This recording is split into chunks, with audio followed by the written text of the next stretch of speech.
Notre spécificité chez OTS Partners, c'est qu'on a une solide équipe biomédicale et donc on peut accompagner les maîtres d'ouvrage depuis la phase très amont de programmation jusqu'à la mise en service de l'établissement hospitalier.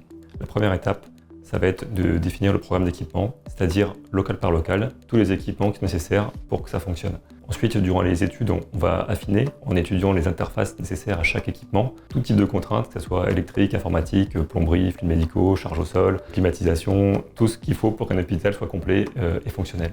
Deuxième aspect important en phase d'étude, c'est l'étude de l'ergonomie. Pour ça, on va dans un plan ou une maquette numérique pour s'assurer que la pièce est suffisamment grande, où des proportions sont correctes, que les soignants auront les espaces nécessaires pour pouvoir travailler et que tout soit bien fonctionnel. On peut également faire le focus sur certains points avec des enjeux spécifiques, comme par exemple le cheminement des équipements lourds. Dans le cas un peu le plus emblématique, c'est l'IRM. L'IRM, c'est un aimant monobloc à peu près 2,40 m de diamètre qui pèse plusieurs tonnes.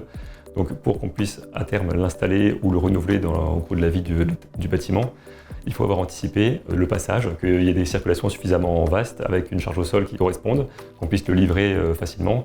Et pour être complet donc, sur les missions, quand la fin de chantier approche, on va préparer du coup l'installation et la mise en service du bâtiment. Et donc là, on peut aussi les accompagner pour cette campagne d'achat, faire le point avec l'inventaire, identifier le plan d'équipement, réaliser ce plan d'équipement, les appels d'offres centrales d'achat et les assister jusqu'à la livraison, installation et réception de tous les équipements.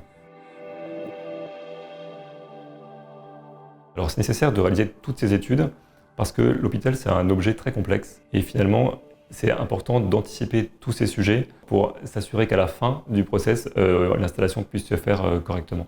Et comme c'est un processus assez long avec beaucoup d'intervenants, beaucoup d'années qui passent, il faut avoir un suivi tout au long pour s'assurer que le sujet soit bien traité jusqu'à la fin.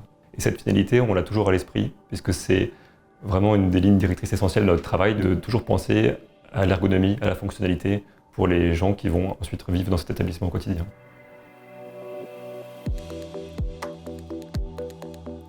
Notre valeur ajoutée par rapport à d'autres structures, c'est d'être capable d'accompagner le maître d'ouvrage sur tout le cycle de vie, depuis l'amont jusqu'à la mise en service, aussi bien sur l'immobilier que sur les équipements.